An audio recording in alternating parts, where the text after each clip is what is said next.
تازہ ترین ویڈیوز کے لیے چینل کو سبسکرائب کر کے بیل آئیکن اور آل نوٹیفیکیشن پر کلک کریں تاکہ آپ کو ملے ہر اپڈیٹ سب سے پہلے۔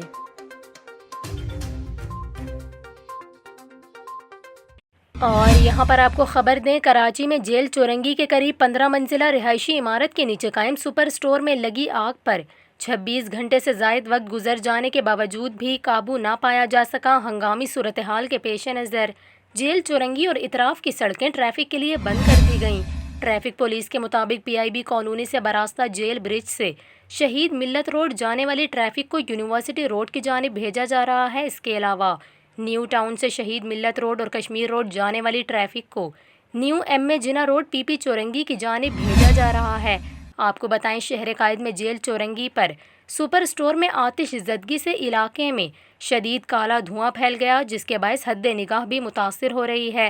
کراچی میں جیل چورنگی پر ڈپارٹمنٹل اسٹور میں لگنے والی آگ تاحال بے قابو ہے۔ فائر بریگیڈ حکام کا یہ کہنا ہے کہ سپر اسٹور کے بیسمنٹ میں لگی آگ کو مختلف مقامات سے بجھانے کی کوشش کی جا رہی ہے، تاہم بیسمنٹ میں جانے کا راستہ نہ ہونے کے باعث آگ بجھانے میں مشکلات کا سامنا ہے۔